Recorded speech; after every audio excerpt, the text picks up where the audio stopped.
All right, Alexander, let's do an update on Ukraine. What is the situation on the ground? The town of Pesky, I think, was the last big news of a town that had been taken by the Russian Allied forces, or liberated, if you go by the Russian narrative, by the Russian Allied forces. They're moving now towards Avdiivka. I always have trouble pronouncing that, Avdiivka, which is the heavily fortified city that is pretty much responsible for the shells that hit Donetsk city. We have referendums coming up in September in Zaporozhye and Kherson. We have the nuclear power plant crisis, where Zelensky came out with a statement yesterday, and he said that Ukraine, in order to solve the crisis at the nuclear power plant in Zaporozhye, because of Russia shelling their own nuclear power plant, the way Ukraine's going to solve it is by shelling the nuclear power plant. Yeah. And that's not a joke. That was his statement. We're going to shell the nuclear power plant because Russia is shelling the nuclear power plant. That's how we're going to solve this issue, I guess. So you have that. And then finally, on my radar, we have an incredible article from The Guardian from Simon Tisdale. Tisdale, yeah. Where he openly calls for Putin's head.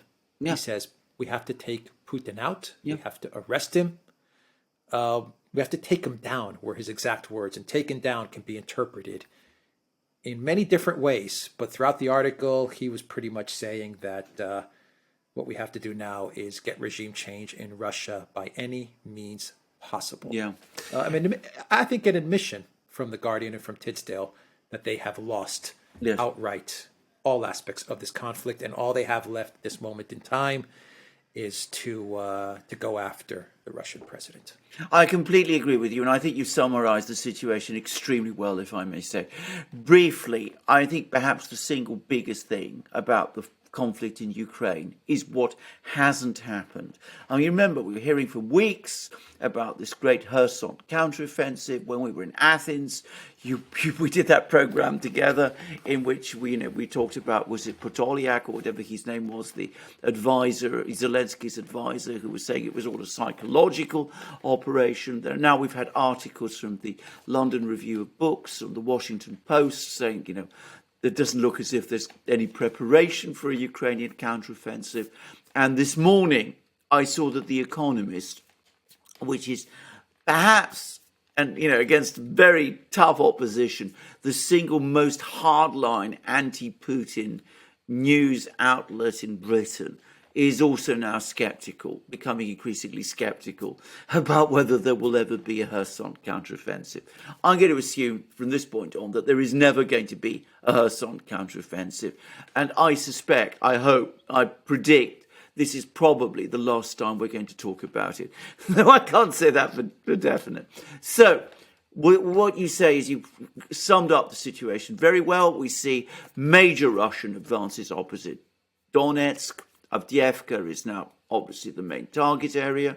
We see that the Russians are gradually enveloping Bakhmut city, which is these other big linchpin. They're now apparently, got a sort of crescent around it, northeast, and south. They're positioned and they've got troops inside there. And of course, the other big news is that further north, they captured a town called ODYSEE, which apparently looks increasingly like it's the first step towards the encirclement of Kharkiv, which is increasingly looking like it's a major Russian objective. Kharkiv being Ukraine's second biggest city, major industrial center, Russian-speaking, historically a part of Russia. It's an obvious target for the Russians. So the war is being lost. And there was also a report earlier today that, the railway system in Ukraine is becoming clogged. And that's partly because Ukraine is rushing troops from one area of the front to another to prevent all these various parts of the front collapsing.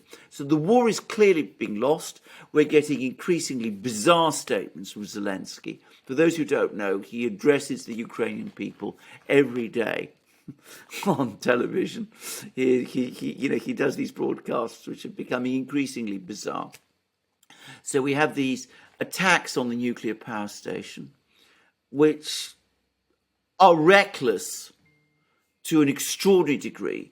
I am getting the sense they're also proving very embarrassing for Ukraine's Western sponsors, because everybody knows who's really doing them. And you got this bizarre comment from Zelensky yesterday, and I think the attacks on the power station are partly an attempt, obviously, to complicate Russian military operations, but I wonder whether there isn't a certain element of blackmail about them.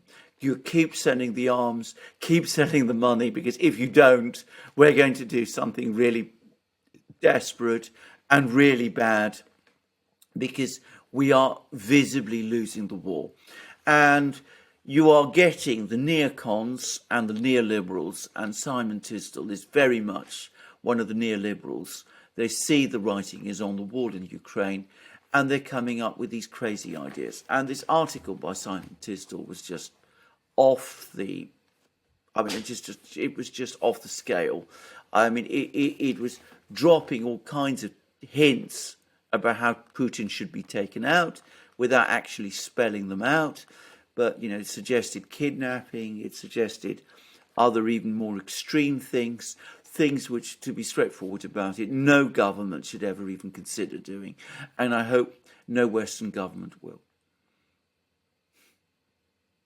Yeah, the article was incredible, but the article coped a bit as well. Actually, coped a lot, and he tried to excuse away the losing. He said that NATO had the opportunity to take out Russia during the siege of Kiev. They always go back to the siege of Kiev.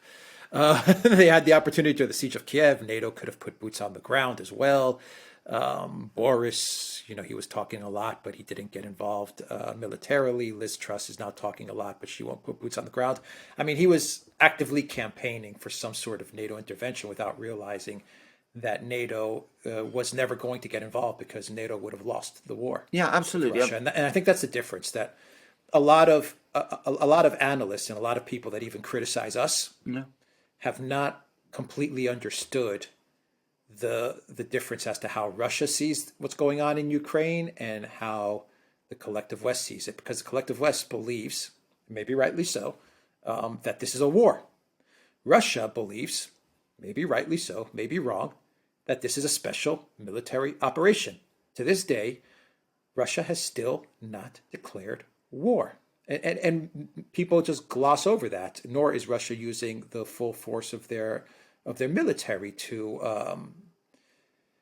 execute this special military operation. And so, all of Tisdale's talk about getting NATO involved, I think NATO looked at this and they said, you know what, if we get involved, Russia just might declare war and Russia just might beat us, and that would be the effective end of NATO. So why should we risk it when we have this good grift going on in NATO? Let's just let Ukraine fight this one out, and we'll try to give them as much as we can to let them fight this out. So those were my thoughts about his article, which was a very shocking article. Zaporozhye, the $1 million question for me is, why doesn't Russia do anything about this? I mean, they know Ukraine is shelling the nuclear power plants. Why are they not doing anything about this? Well, we don't know what they're going to do. And you can comment on my thoughts about Tisdale. Yeah, as I well. mean, I think you're absolutely. Well, first of all, I think you're absolutely right. I mean, if you remember, NATO always ruled out any military intervention on Ukraine's behalf.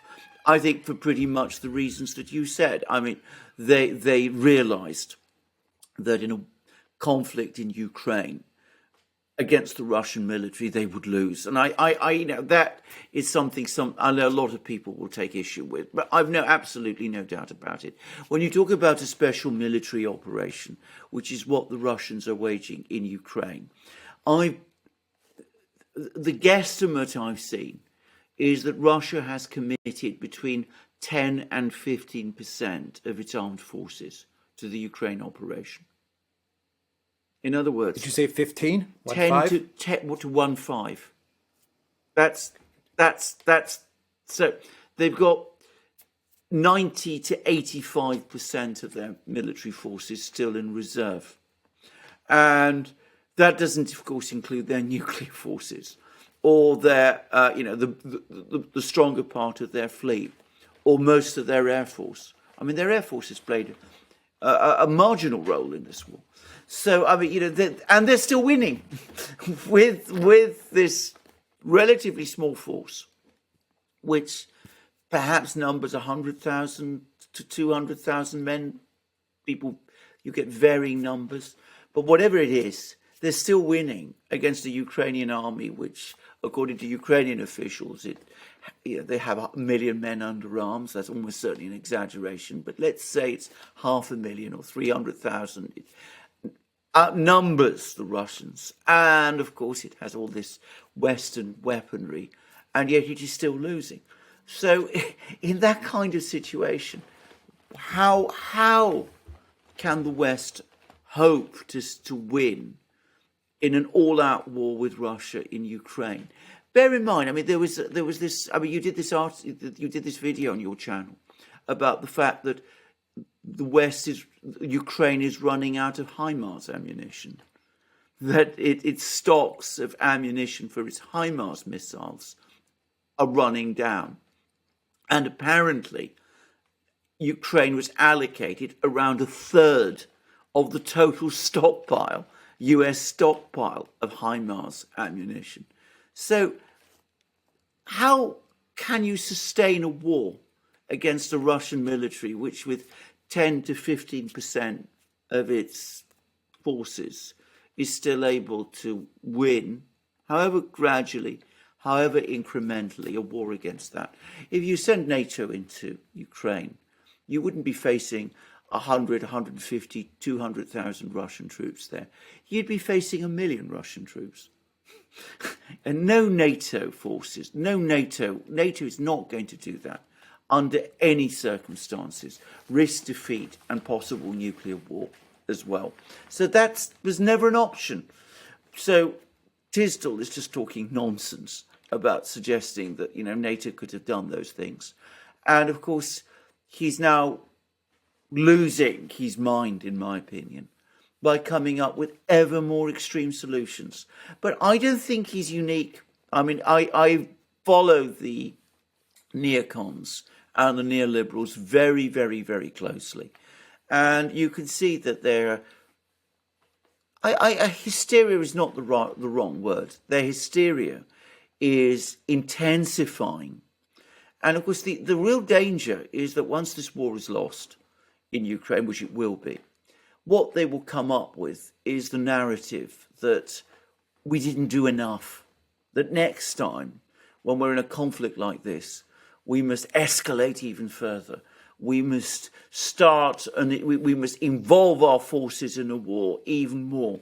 That the only reason we lost in Ukraine was because we weren't courageous enough, because we didn't have the willpower to take on the Russians. And had we done so, it would have been enough to achieve victory. So on the one hand, he's talking about, doing things to Putin, which, I'm not even going to try and guess what he has in mind, but it sounds terrible what he's talking about, and utterly reckless and borderline insane, frankly. And at the same time, he's already preparing, and people like him are already preparing the groundwork to explain the defeat that's coming.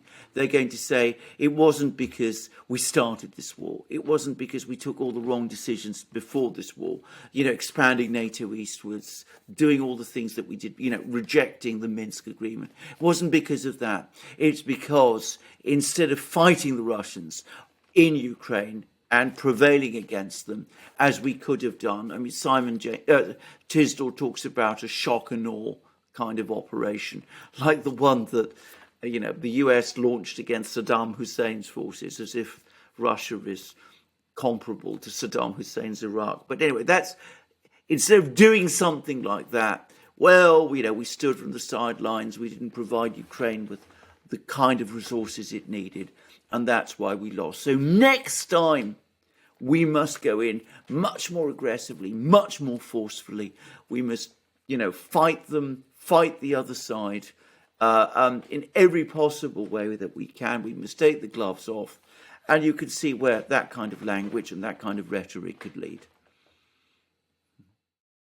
Yeah, I agree with you on that. I mean, he was even talking about the fact that early in February they should have sent their naval forces into the Black Sea to take on the Russians. I mean, just crazy stuff. Yeah.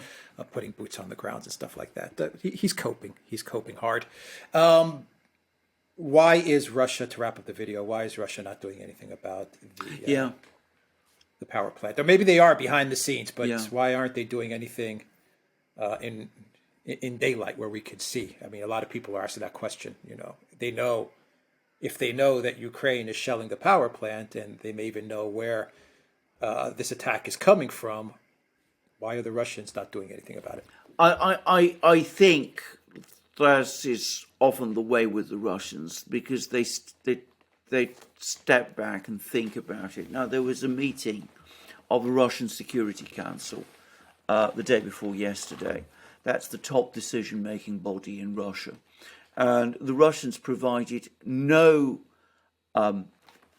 information about that meeting except a list of the people who were there. And that suggests that some very, very important discussions and secret discussions, very secret discussions, took place. And the speculation in Russia is that that they were working out a plan about what to do over this power station. So I think, that's probably what it was, and we will probably see the Russian response fairly soon. Now, they've ruled out withdrawing their troops from the power station, so they're going to remain there. They're obviously not shelling the power station. As you correctly say, they know where this Ukrainian artillery is based, and of course they're probably going to send more of their air defense systems to try to protect this power station. I suspect that we're going to get a Russian response, military response, fairly soon, very soon. And I'm not going to try and guess what it is, because I'm not going to try and second guess what the Russians may be planning, because I don't have the knowledge or the depth of knowledge to do that. All right. Anything else? No, I think you've summed it up very well. I'm going to repeat my own view. August is the month. This month is the inflection point in this war. It's been a war of attrition up to this point. Once August is ended, the war of attrition will end, and we're going to return to a war of movement, but with a very weakened Ukraine, and with the Russian military having cracked Donbass, they'll be able to start acting much more forcefully in all sorts of places. In Kharkiv in the north, towards Odessa in the southwest, we'll be seeing much more of that kind of thing starting to happen. Yeah, there's some rumors, and right now there are just rumors that Russia is preparing a big offensive. I don't know. Well, I think from various sources. Yeah. I've seen those rumors. I mean, I made the same guess about 2 weeks ago, or 10 days ago.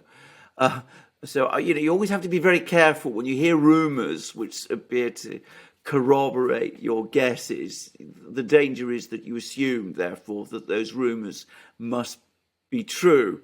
But of course, we don't know that. But I would not be surprised if sometime around September we start to see the tempo of the war intensify markedly, with perhaps more troops brought in from within Russia, where the Russians are supposed to have been training up various new brigades, and they may be about to deploy them and send them into battle. These are brigades made up of volunteers, and you could suddenly see a very, very dramatic war of movement starting to happen, and a knockout blow being dealt faster than people expect. That's the way wars of attrition work. They tend to be a slow, remorseless grind, and then when the resources of one side become depleted, and the willpower snaps, that's when the winning side suddenly moves and moves very quickly. And that's how the Russians tend to fight their wars. All right. We will leave it there. The Duran.locals.com and Duran Shop, 10% off. Use the code GOOD DAY. Take care.